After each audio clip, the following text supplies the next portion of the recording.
በዶክተር ደብረጽዮን የሚመራው ኃይል ያወጣው አዲስ ህግ በመጣስ በሚል ፍርድ ቤት የቀረበው ዩኒቨርሲቲው አስተማሪ አነጋጋሪ ሆኗል። እንቃኘዋለን። በጋራ እንደሚወግኑ እያስፈራሩኝ እየሞከሩ ነው ያለው ጀነራሉን በተመለከተ በትግራይ ከፍተኛ የኦርቶዶክስ አባቶች ላይ የግድያ ሙከራ መፈጸሙ ተነግሯል። በአዲስ አበባ የቤት ኪራይ ጭማሪ ጣሪያም 11.5% እንዲሆን ተወስኗል።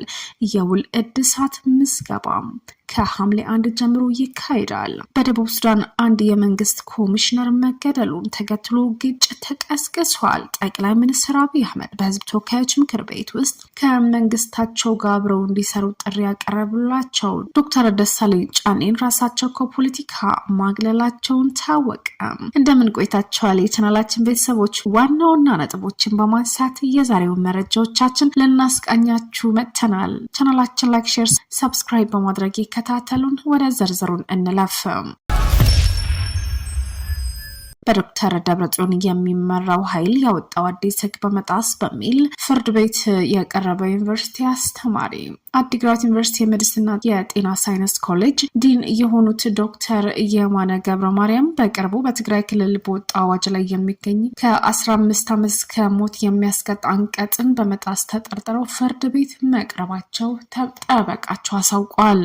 መርማሪ ፖሊስ ዶክተር የማነ ከፌዴራል መንግስትና ከሐራ መሬት ታጣቂዎች ጋር ግንኙነት እንዳላቸው በመግለጽ የ14 ቀናት የምርመራ ጊዜ እንዲፈቀድለት ጠይቀዋል። የአዲግራት ኮምፕሬሄንሲቭ ስፔሻላይዝድ ሆስፒታል ሜዲካል ዳይሬክተርና የህፃናት ስፔሻሊስት የሆኑት ዶክተር የማነ በቁጥጥር ስር የዋሉት ባለፈው ሳምንት ቅዳሜ ሰኔ 27 2018 እንደሆነ የስራ ባልደረባቸው ተናግረዋል። ዶክተር የማነም በዕለቱ ወደ አዲስ አበባ ለመድረስ በአዲግራት ከተማ ተነስተው ወደ መቀሌ የተጓዙ ነበር። በሕክምና ባለሙያው ጠበቃ ብርሃነ ገብረ ማርያም ተገለጹት። ዶክተር የማነ ወደ አዲስ አበባ ጉዞ የጀመሩት የአፍሪካ ሕክምና ትምህርት አህጉራዊ ጉባኤ ላይ ለመሳተፍ ነበር።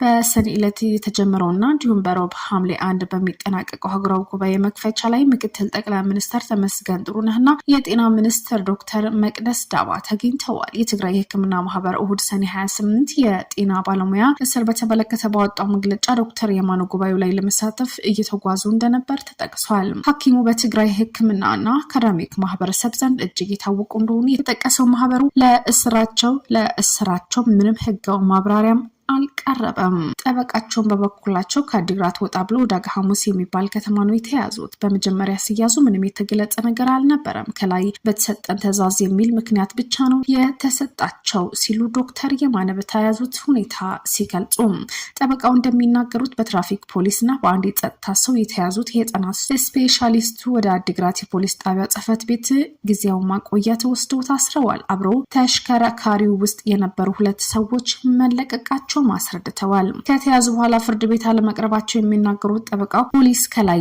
የመጣ ትዕዛዝ ስለሆነ የኔ እስረኛ አይደሉም ከዚህ ቆዩ በሚል ነው ያስኳቸው የሚል ምላሽ መስጠቱ ተገልጿል። ይህንን ተከትሎ አካልን ነጻ የማውጣት ማመልከቻ ለፍርድ ቤት መቅረቡም ይናገራሉ። የአዲግራት ከተማ አንደኛ ደረጃ ፍርድ ቤት ሰኞ በዋለው ችሎትም ጉዳዩ መመልከቱ ጠበቃው ሲገልጽ፣ በችሎቱ መርማሪ ፖሊስ የጤና ባለሙያ ቁጥጥር ስር ያዋሉት ከጠላት ጋር በመተባበር ወንጀል ስለጠራቸው እንደሆነ ማስረዳቱ ተነግሯል።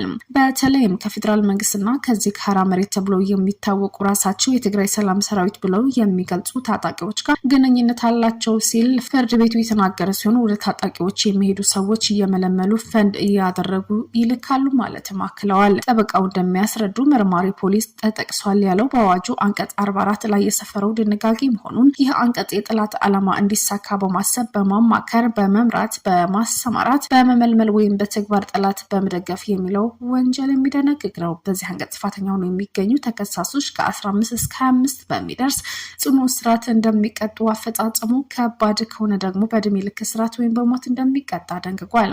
በተጨማሪ አዋጁ ከ15 ዓመት በላይ በሚያስቀጡ ወንጀሎች ለተከሰሱ ሰዎች የዋስትና መብት ይከለክላል። በትናንትና የችሎት ውሎ መርማሪ ፖሊስ ተጨማሪ ምርመራን ማድረግ የ14 ቀናት የጊዜ ቀጠሮም ፈቅዶለታል።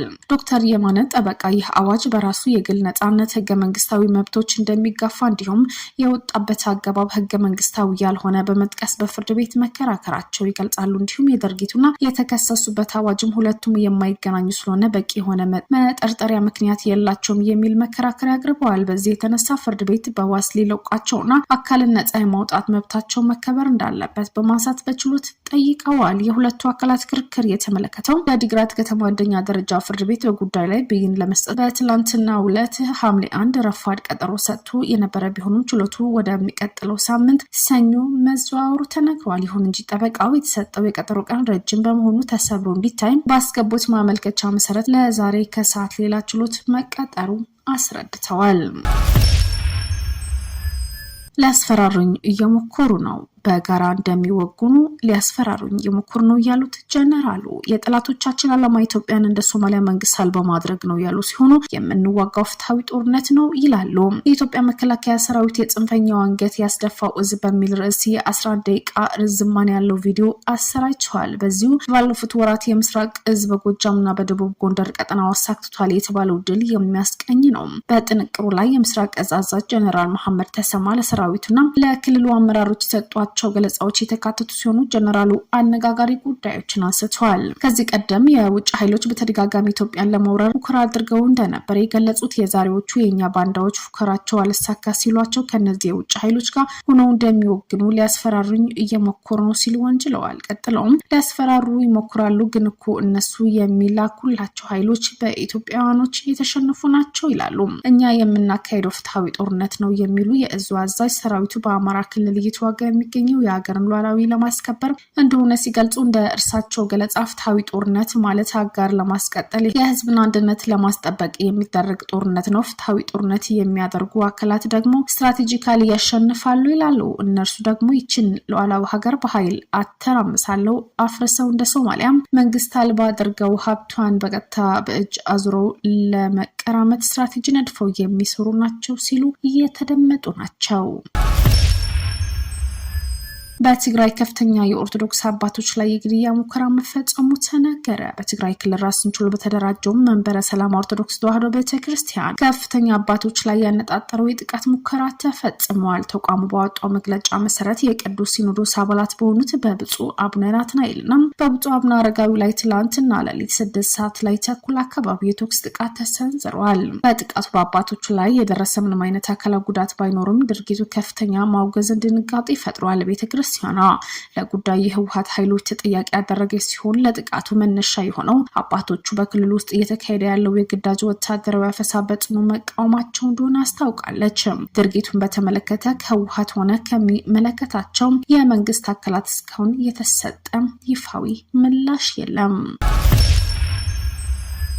በአዲስ አበባ የቤት ኪራይ ጭማሪ ጣሪያ 11.5% እንዲሆን ተወስኗል። የውል እድሳት ምዝገባ ከሐምሌ 1 ጀምሮ ይካሄዳል። ከዚህ ቀደም በወጣው የቤት ኪራይ ቁጥጥር አዋጅ መሰረት ለ2019 በጀት ዓመት የሚተገበረው ፍትሃዊ የቤት ኪራይ ዓመታዊ ጭማሪ ጣሪያ 11.5% ሆኖ መጽደቁን የቤቱ ልማት አስተዳደር አስታውቋል። ይህንን ተከትሎ በመላው ከተማ የሚገኙ የግል መኖሪያ ቤቶች የአከራይ ተከራይ አዲስ የውል እድሳት ምዝገባ ከሐምሌ 1 ቀን 2018 ዓ.ም ጀምሮ ሁሉም ክፍለ ከተማ ቤቶች አስተዳደር ጽህፈት ቤት በይፋ መተግበር ጀምሯል። ቢሮው እንዳመለከተው ይህ የዋጋ ማስተካከያ ውሳኔ በዘፈቀደ የተወሰነ ሳይሆን በከተማዋ ሰፊ ሳይንሳዊ ጥናት የተካሄዱ የነዋሪ እውነተኛ የመክፈል አቅም ባገናዘበ መልኩ የተዘጋጀ ነው። አክለውም ይህ አሰራር በአንድ በኩል አከራዮቹን ወቅታዊና ኢኮኖሚ ሁኔታ ያገናዘበ ፍትሃዊ ገቢ እንዲያገኙ የሚያረጋግጥ መሆኑ ጠቅሶም በሌላ በኩል ደግሞ ተከራዮች በገቢያቸው ጋር የተመጣጠነ ኪራይ በመክፈል ከተደጋጋሚ መፈናቀል ከስነ ልቦና ስጋት ድነው የተረጋጋ ህይወት እንዲመሩ ያደርጋል ብሏል። ውሳኔው በከተማዋ ያለው የኑሮ ውድነት ጫና በከፍተኛ ደረጃ በመቀነስ ረገድ የኋላ ማህበራዊ ኢኮኖሚያዊና መልካም ማስተዳደር ፋይዳዎች እንዳሉት ቢሮው ይገልጻል። አንድ የመንግስት ኮሚሽነር መገደሉን ተከትሎ ግጭት አገረሸ። በነዳጅ የበለጸገችው የደቡብ ሱዳን ጆን ግሌት ግዛት ውስጥ በሚገኝና በተቃዋሚዎች ይዞታቸውን የሚታወቁ አካባቢ በመንግስት የተሾሙ የካውንቲ ኮሚሽነር በተቃዋሚ ኃይሎች መገደላቸው የሀገሪቱ መንግስት ሰኞ ዕለት መግለጡን ተከትሎ በአካባቢው ያለው የኃይል ግጭት በአዲስ መልክ ማገርሸቱ ተገልጿል። ባለፉት ጥቂት ቀናት ውስጥ በጆን ግሌት ግዛት የተካሄደው ውጊያ የተጠናከረ የመጣ ሲሆን እስካሁን በውል ያልታወቁ በርካታ ሰዎች ለህልፈት እና ለጉዳት መደረጋቸው ተነግሯል። ስትራቴጂካዊ በሆነችው ካውንቲ ውስጥ በመንግስትና በተቃዋሚዎች በኩል የተለያዩ የካውንቲ ኮሚሽነሮች ተሽመው እርስ በርስ ሲፎካከሩ መቆየታቸው ይታወሳል።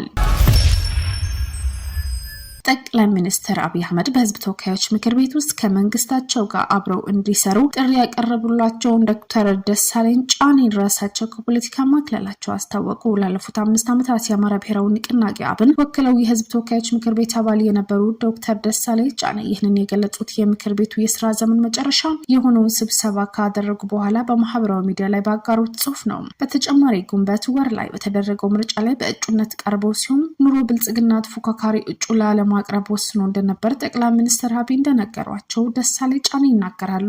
ዶክተር ደሳለኝ ጫኔ የአማራ ክልል ዋና ከተማ ከሆነችው ባህር ዳር ከተማ ተመርጠው በህዝብ ተወካዮች ምክር ቤት በእንደራሴነት ያሳለፏቸው 5 ዓመታት አስቸጋሪና ፈታኝ ሲሉ የገለጹ ናቸው። ባለፉት 8 ዓመታት ከፓርቲ ምስረታ እስከ ከፍተኛ አመራርነት እንዲሁም በምርጫ አሸንፈው በህዝብ ተወካዮች ምክር ቤት አባልነት ድምጽ ለሌላቸው ወገኖች እውነተኛ ድምጽ መሆኑን በመቻል የተሰማኝ ክብርና ኩራት የላቀ ነው ብለዋል። 547 መቀመጫ ካለው የፌዴራል መንግስቱ ምክር ቤት አባላት መካከል ሞጓችና ጉልህ ጉዳዮች በማንሳት የሚታወቁት ዶክተር ደሳለኝ ጫኔ በ7ኛው ዙር አጠቃላይ ምርጫ እንደማይሳተፉ ያሳወቁት ከምርጫው ቀደም ብለው ነበር።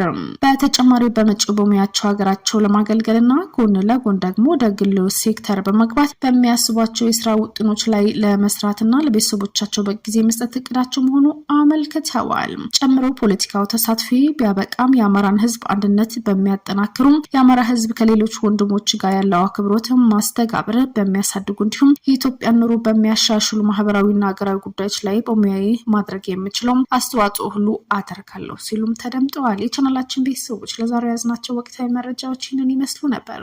ተመልሰን በሌሎች ወቅታዊ ጉዳዮች እንገናኛለን። ቻናላችን ላይክ፣ ሼር፣ ሰብስክራይብ ያድርጉ።